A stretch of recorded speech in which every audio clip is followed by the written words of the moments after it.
بسم اللہ الرحمن الرحیم۔ اللہ رب العزت سے دعا ہے کہ آپ سب کو حفظ و امان میں رکھے، اور امید ہے کہ آپ سب خیریت سے ہوں گے۔ السلام علیکم۔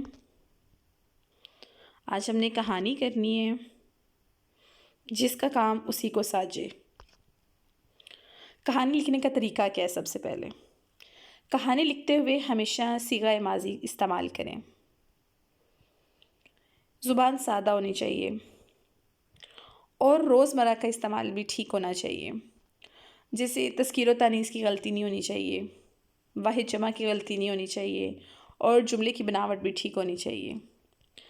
قصے کا پلاٹ جو ہے وہ مربوط ہونا چاہیے۔ اس کا مطلب یہ ہے کہ بڑھاپے کی بات کو بچپن کے پلے میں یا جوانی کا قصہ بیان کرنے لگے ہیں تو بڑھاپے کے کھاتے میں نہیں ڈالنا چاہیے۔ جس طرح سے واقعات پیش آئے ہیں اسی طرح سے آپ لکھیں گے، ان کو آگے پیچھے کر کے نہیں لکھا جا سکتا۔ گرمی کا موسم تھا، دھوپ شدت کی تھی، بہت زیادہ تھی، ہر طرف آسمان سے آگ برس رہی تھی۔ ایک بڑے جنگل کے کنارے ایک بڑ کا درخت شاخوں اور پتوں کی چھتری تانے کھڑا تھا۔ بڑ کا درخت بہت زیادہ گھنی چھاؤں والا درخت ہوتا ہے، یہ بہت زیادہ شاخیں ہوتی ہیں، پتے ہوتے ہیں اس کی گھنی چھاؤں میں ایک بڑھئی لکڑی کے بڑے بڑے لٹ چیرنے میں مصروف تھا۔ لٹ کہتے ہیں لکڑی کا بڑا ٹکڑا، بڑی لکڑی کو، جس کا سائز بھی بڑا ہوتا ہے اور موٹی بھی ہوتی ہے۔ وہ اپنے کام میں اس قدر مشغول تھا، مشغول کہتے ہیں مصروف ہونے کو، کہ اس نے کبھی بڑ کی چھاؤں کے سوا علاوہ کو کہتے ہیں کسی اور طرف خیال ہی نہیں کیا، کبھی دھیان ادھر ادھر کیے نہیں ہے، وہ اپنے کام سے کام رکھتا تھا۔ بڑ کے جو درخت ہے اس کے اوپر ایک بندر بھی رہا کرتا تھا، اور بڑی توجہ کے ساتھ بڑھئی کو لکڑی چیرتے دیکھا کرتا تھا، دھیان کے ساتھ بڑھئی کو کام کرتے دیکھتا۔ اسے بڑھئی کا کام اتنا پسند آیا کہ وہ چاہتا تھا کہ بڑھئی چلا جائے اور وہ لکڑی چیرنے کے لیے لٹ پر بیٹھ جائے اور بڑھئی بن کر لکڑی چیرے۔ بڑھئی اکثر لکڑی چیرتے وقت لکڑی کی درز کہتے ہیں جہاں سے لکڑی کاٹی جاتی ہے، جہاں پہ کٹ لگایا جاتا ہے اس کو درز کہتے ہیں، پچر ٹھوک دیا کرتا تھا۔ پچر لکڑی کا ایک ٹکڑا ہوتا ہے تاکہ وہ اس کو ٹھوکا جاتا ہے تاکہ درز بند نہ ہو۔ بندر نے یہ سارا کھیل دیکھا اور موقع کی تلاش میں رہنے لگا۔ ایک دن کا ذکر ہے کہ بڑھئی کسی حاجت کے لیے لٹ سے اٹھا،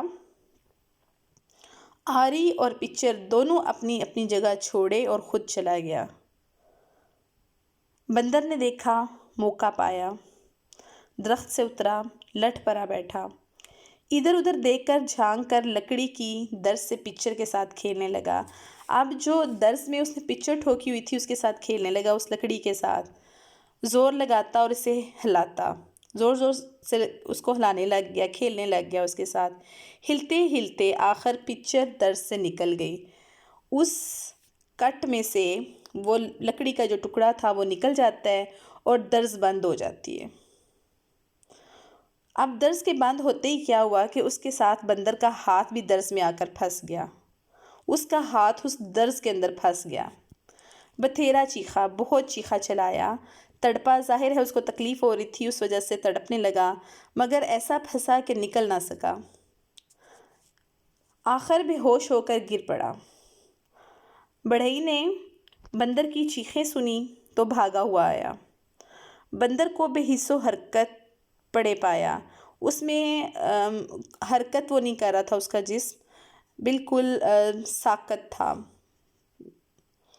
جلدی سے پچر اٹھائی اور لکڑی کی درز میں ٹھونک دی، درز کھلی تو بندر بھی جب درز کھل گئی ہے تو پھر بھی بندر نہیں ہلا۔ بڑھئی نے دیکھا کہ وہ مر چکا ہے، اسے درز کی قید سے نکال کر الگ پھینکا اور غصے سے کہنے لگا، جس کا کام اسی کو ساجے، جس کا کام ہوتا ہے اسی کو اچھا لگتا ہے کرتے ہوئے۔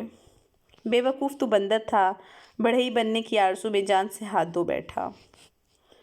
اب وہ رشک کرتا تھا کہ جس طرح بڑھئی کام کرتا ہے اسی طرح میں بھی کروں، حالانکہ وہ تو بندر تھا۔ اسی طرح انسان کو وہی کام کرنا چاہیے جس میں وہ ماہر ہے، جو وہ کر سکتا ہے۔